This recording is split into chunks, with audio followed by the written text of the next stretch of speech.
and to worship him and in thanksgiving for this church and for its congregation and for everyone who's ever been associated with this church.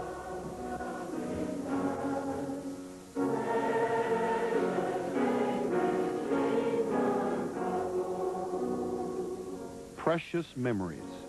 This rural church, known as the Sand Springs Presbyterian Church, has a homecoming every fall to keep those memories alive. Memories of childhood Sunday school classmates. Memories of families and friends. Memories of when and how this congregation was founded. Interest in the history of this church has grown thanks in part to the efforts of a man whose mother had grown up in this church. I saw the date on the front of the church and asked someone if that, in fact, was the founding date of the congregation.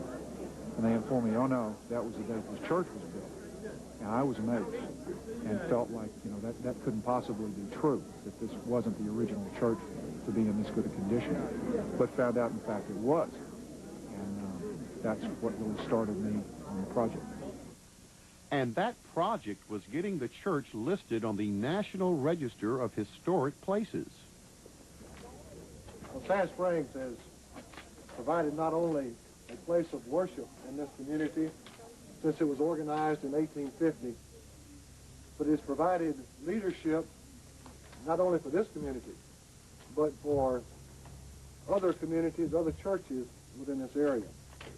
When you look at the family names of the organizing members of this church, the Nichols, the Brazells, the Wilsons, the McCords, Spears, Robertsons, Byers, Grays, Wises, Orrs, Carrolltons. You can look in the membership list of churches all around this area and you will find those names still very present. So they have provided leadership beyond this local community. It's never been large in numbers, but it has been very large in the influence it has had within North Mississippi. So it is with a great deal of pleasure that we can come today to dedicate this plaque, which will place this on the National Registry of Historic Buildings, which is a great honor indeed for the Sand Springs Presbyterian Church. We're told that there are very few surviving examples of pre-Civil War country churches left in Mississippi, probably less than a dozen. And particularly in rural settings such as this, the churches that have survived tend to be in more populated areas. This particular type of church is an example of churches that were built in, say, the late 1700s in New England, and the style was brought to this area by the very early settlers.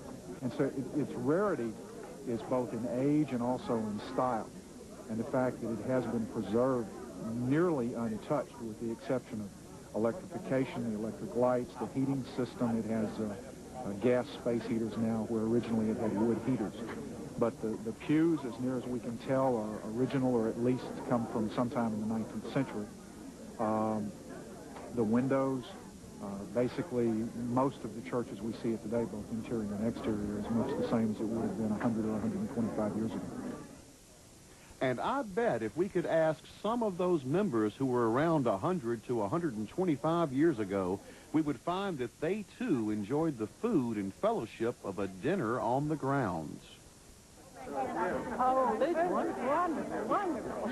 Food's never bad. Food's never bad. Well, we meet twice a month, first and third Sundays at 11 o'clock. We have about 15 members, varies from 10 to 15.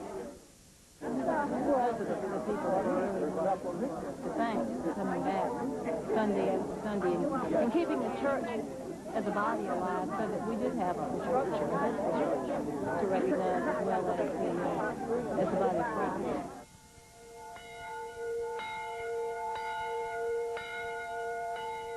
That bell was up there. When I came here till I was about 30 years old. I joined the church when I was 12. I've been to church a lot of times when there wasn't nobody here but me. Snow on the ground, I lived out in the country and down the road, and my daddy would say, "You can't walk up there in that snow." I said, "Yes, I can." And I'd do it. And I'd come up here and go out there and sit in the at the piano and play a song, sing, go home. Many times. It's 140 years old. Church is old. It's a mighty sweet church. Mighty sweet. I just love it. Feel like I've been right with the Lord when I go in there. And it's a lot of memories. A lot of memories.